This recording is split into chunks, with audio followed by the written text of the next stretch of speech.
I think in this moment we're all looking for the interesting story, the important story, the story that links the history of Iowa to the big picture, or the way in which the Iowa story helps us to understand that big picture.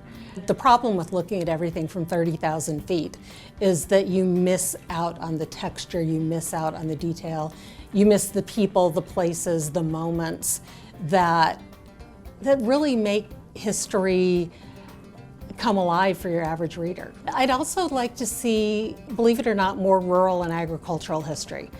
And I feel like we're very, very quickly losing a knowledge of what it's like to live and grow up in small places. And I'd really like to see more work on those small places and just what it felt like to live there. You know, what were the day-to-day moments of living in these small places?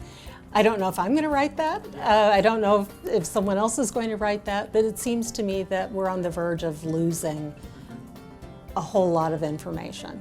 Well, I think you need to know where you come from. And for Iowans, it's really important to know where they came from, to know many different stories about the place where they came from. Now, they may know their family story. What do they know about their next door neighbors? What do they know about the people halfway across the state? And I think it's important that we remember that even though we're one state, we're a lot of different voices.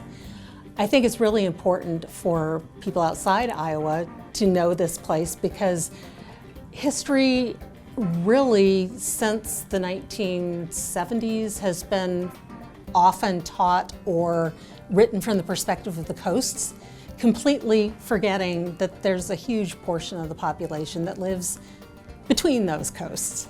And I think we all need to know, wherever we are, that we're many people with many different voices, and we can't afford to lose the voices in the middle. Diversity comes in many forms. Diversity isn't just race.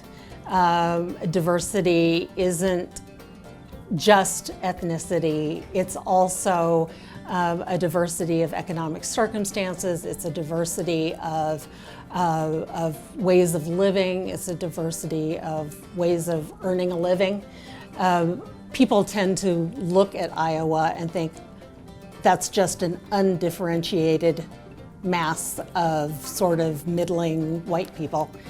When the truth is that if you start digging deeper, you'll discover that we actually have all sorts of very interesting diversity in this state. And if you look at the many nations that the people in the state came from, the many different religious traditions they brought here, the many different political traditions they brought here, it's all more complicated.